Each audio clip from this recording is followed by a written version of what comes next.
السلام عليكم ورحمة الله وبركاته. نكمل قصتنا. مرت الشيخ جبل ويا البارت الثالث. بعد كم يوم في قصر الشيخ سلمان أبو جبل. أبو جبل بعد ما اتصلت بخالص شمس الشبير انطيته خبر يجمع خوالها الباقين حتى أدزلهم مشية وأخطب شمس لابني جبل. مر كم يوم جمعت أخوتي وولد عمومتي وكم واحد من الأجاويد وسيد أخذتهم وتوجهت للديوانية. صارت الساعة بالأربعة وصلنا لهم. كانوا ناصبين شادر كبير لين يردون الشيوخ يدرون الشيوخ ومشيت شبير. رغم أنا ما جبت هالقد وادم وياي يستقبلونا رحبوا بينا خالها شبير أبو جاسم، إنسان جدا محترم وصاحب ملقى وفرة، ولو واضح عليه الهم والحزن لأن سبق وقال يريد شمس الابنة، لكن البنية من لحمي ودمي وهاي وديعة شامل شلون أقدر أعوفها إلهم إذا ما أحطها قدام عيني ما يرتاح قلبي هيج أنا أصونها أكثر. بدت المشية حسب العادات والتقاليد وتم كل شي الحمد لله بدون أي مشكلة. خلصت المشية شكرت من الوادم اللي إجوا وياي سلمت عليهم ورجعوا قابلنا. بقينا أنا والسيد وجبل وفهد وأخويا ماهر وابنه الشبير غيث. بهالأثناء إجا جاسم ابن توفيق. وجاسم هل كم يوم اللي مضم كان الجو حيل متوتر بيناتنا، الخوف والقلق والتوتر. أنا أفقد شمس حيل تعبني أبوي يقول لي عوفة هاي بتهم وحلالهم وإلهم حق بيها أكثر منه، لكن قلبي متعلق بيها ويريدها. ما أقدر بسهولة عوفة تروح قبل مشية. بيوم أنا كنت بايت يم ابن عمي تفاجأت من سماعي بالصدفة اليوم مشيت شمس ورجعت للبيت مثل المخبل بحيث ماكو بحيث عقل ما ظل براسي. شفتهم من بعيد ناصبين شادر. اجيت اركض وانا متعصب ما اشوف اللي قدامي. عطت بصياح هاي انتم مش عندكم جايين مرة ماكو الكم يمنا. جبل تفاجأت من شفت ولد شاب يجي يصيح ويعيط علينا. قمت وزمخت بيه بعصبية انت تعرف ويا مدة تحكي هالشكل. جاسم يعرف انتو تسمون نفسكم اهلها، انتو لا شيء فيها ولا تعرفوا هالشمس بأي حق جايين اليوم وتردوها وانت يا ابويا تمشي اليوم وانا ما عندي خبر. توفيق بخجل من تصرفات ابن المتهور. بويا تعال وياي افهمك كافي فضحتنا قدام الوادم تعال. ابو جاسم فهمنا شنو الموضوع ايش بيه ابنك. جبل متحملت الوضع الراهن عطت بعصبية وصوت كله ثقة البنية بتنا وغصب ما عليك أخذها. أنا ابن عمها والشيخ جبل شمس صارت إلي. جاسم فارت أعصابي بالزايد قدمت بدون وعي صرت أضرب جبل بس هو كان ضخم وأطول مني بهواي صار يرجع لي الضربات ويقسي علي. جبل تمنيته من الله يشجع ويجيني. أنا استلمت أكثر وأربع بعد ضابط عندكم الحساب مروا علي بحياتي هواي من أشكال جاسم. هاي العنسة مجرد تحذير إليه على اللي صار. فهد قدرنا أنا وغيث نفك الولد من إيدين جبل بصعوبة وقوة خلينا جبل يهدى وهذاك خذوا أهله ومشوا. أبو جبل بالنسبة إلي طبيعي يصير كل هذا بالأساس كنت متوقع هيك شي لأن البنية ربت ويا خوالها وعاشت هنا فأكيد مو سهل يتخلون عنها. السيد قاعد منتظر يريد يعقد لهم. حكيت بحده أبو جاسم وين البنية. السيد عنده شغل وهم ورانا درب نرجع للبصرة. توفيق أبو جاسم أدري جاسم يريد شمس بس الظروف ما قعدت ويانا عدل وقرار ابن عمها بالزواج منها حيل فاجئني. صرت أبين نارين لا أريد أنطيها ولا أريد أخلي الشيخ أبو جبل أكبر بهواية من أنا أواجهه وأوقف بوجهه. هو شرعا قانونا عشائريا أحق بيه مني رغم أنا ربيت واعتنيت وداريت بس نفس ما يقولون ربوني وأنا ابن أهلي. بيوم المشي ما انطيت خبر الجاسم لأن أدري بي يسوي مشكلة شبيو ويا الوادم إذا عرف بس الظاهر ماكو شي ويبقى مضموم. اجا للشادة وتعارك وياهم والشيخ جبل ما قصر وياه. المهم صار الوقت لازم يعقدون. السيد أخذتهم للبيت وطبيت قلت لمرتي صيحي شمس يريد يعقد لها السيد. شمس كانت بغرفة البنات جت مرات خالي قالت بعصبية خالش يريدك جوا. اجا السيد يعقد لكم يلا نزلي. انا لزمت قلبي يا ربي طلعني من هالمصيبة. انا ما اريد اتزوجه لا اعرفه ولا شايفته شنو هالحياة. اوف وين رحت يا ابوي. انه اتزوج من هيك بشر همجي ما يرحم معناها الموت بكل لحظة. أعيشه، شلون أقدر أتحمل يا ربي؟ شلون طول هالأيام الفاتت أنا أبكي وأندعي ربي ما يصير هالزواج، بس شفت خالي منسحب ومتكتر، ما بده ما يبده ما بيده شي، هم حقه رجال مال وما هو فقير ودوم يمشي يم الحايط وين وين هذول الشيوخ اللي يشوفون الفقير بطرف عينهم.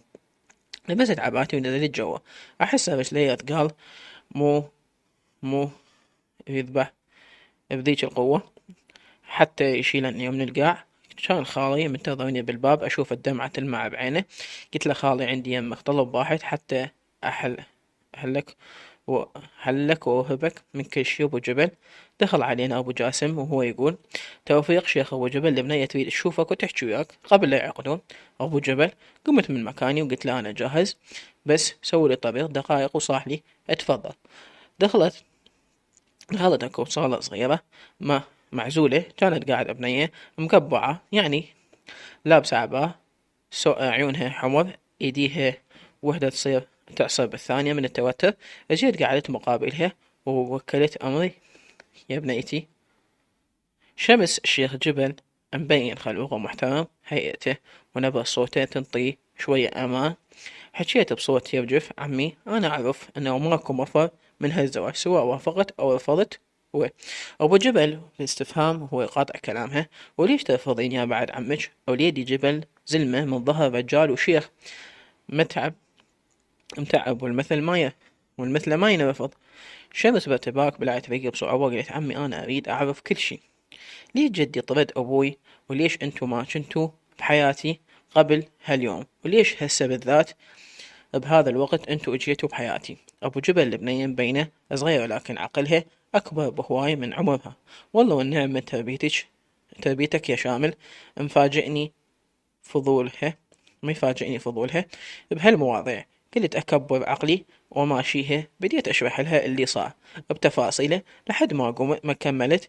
قلت لها: يا ابوي عندك بعد سؤال؟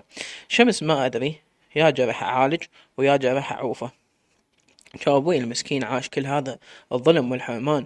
اوف، الله يساعدك يساعد قلبك شلون تتحمل وصبر و...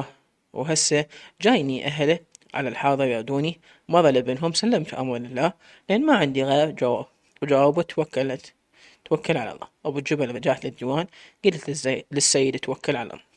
جبل كنت اخابر برا، من دخلت شفت ابوي ما موجود شوية ودخل ابوي وقال السيد توكل. بدأ السيد اول شي قرأ آية من القرآن الكريم إنه بدأ يعقد النهل. البنية لحد الآن ما شفت، لأن كانت قاعدة ورا الباب وجات وتجاوب السيد، بس سمع صوتها من قالت: نعم وأنت وكيلي. مبينة صغيرة وصوتها ناعم يرجف. الله يعلم شنو حالها، وين أكو بنية يزفوها ورا 40 أبوها بكم يوم. خوف منك يا أبوي. شمس كملنا العقد، حسيت الوقت وقف. تمنيت ما يتقدم عقرب الساعة ويبقى بمكانه. بهاي اللحظة تمنيت هواي شغلات، وأكثر شي بته لو أبويا موجود ويسدني ظهري، لو يدخل هسه ويقول لهم هالزواج باطل، بنتي أريدها دكتورة شموسة مكانها بحضني مو يم الغرب. أوف، صحيت على صوت الشيخ أبو جبل. إجا بارك لي وبات راسي أشوفه يحكي ويا خالي وانطاه فلوس وبس أشكال ما أعرف، كأنما تعطلت حواسي.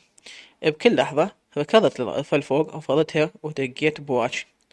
أوف يا حظي، الله يعلم باكر ضام لي الوقت.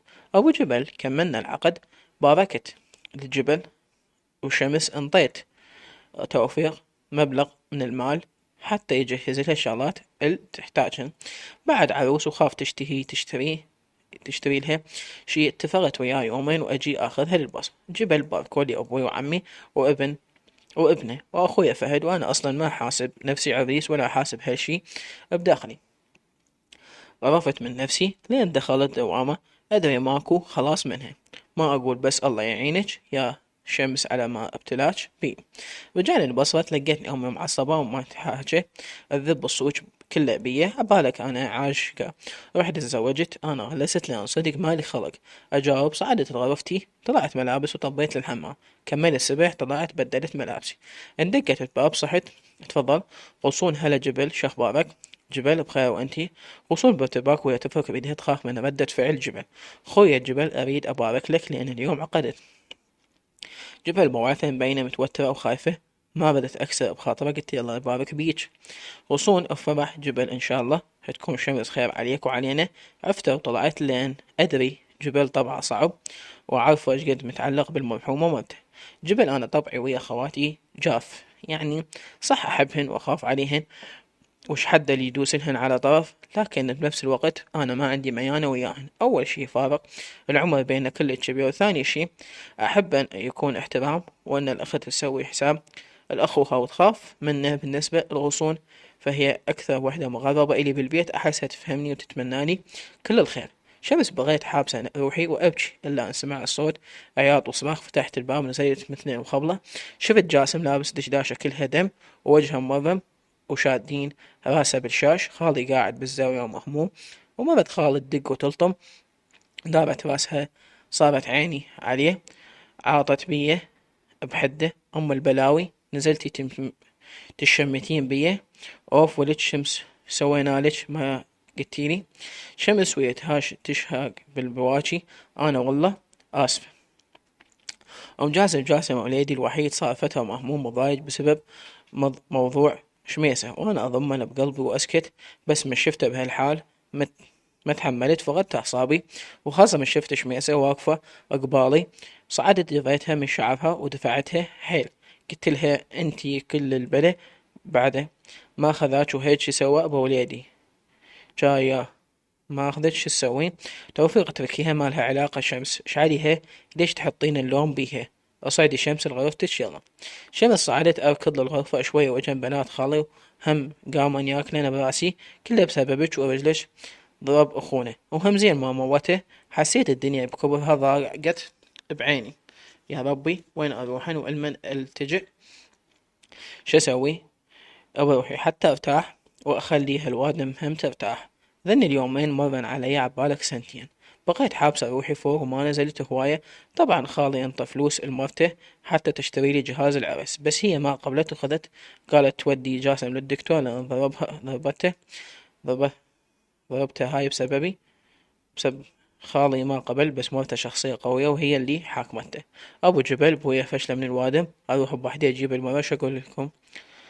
جبل يابا أنا عندي دوام ما أقدر أتغيب، مو تعرف طبيعة شغلي وشنو. بعدين أنت عمها ومثل أبوها عادي ما بيها شي إذا رحت بوحدك. أبو جبل مشينا بويه فهد، هذا أخوك ما أدري شلون وياه. أوف أخذت فهد وغبشنا للديوانية. هل جبل حيل تعبني. إن شاء الله تكون هالبنية يصير سعادته وراحته، وتخليه ينسى همومه ويعوض الفات من الحياة. شمس كنت قاعدة أجمع ملابسي وحطيت كم قطعة لأبوي، صفنت عليهم وتذكرت سوالفه شلون كان يدللني ويضحكني بوجوده. يوم نزلت دمعتي من راح الهسه، ما يوم نشفت دمعتي أو فجأتي مرت خالي وقالت أشكر ربي اللي خلصنا منك، يلا قومي اجا رجلك ياخذك. شمس لزمت قلبي ودموعي لا إراديا صارت تنزل على خدودي. أخذت جنطة ملابسي ونزلت. بنات خالي ما كلفن نفسهن ينزلن ويسلمن علي. جاسم كان ما موجود، وخالي عيني عليه الدمع تابس عيونه. حضنته وبكيت، قال لي ابغيلي الذمة وسامحيني. اجيت اسلم على مرته. مهما صار ما أقدر أنسى أيام قبل من كانت تهتم بيا وتداعميني. أنا أعتبرها مثل أمي، حتى لو هي معتبرتني مثل بناتها.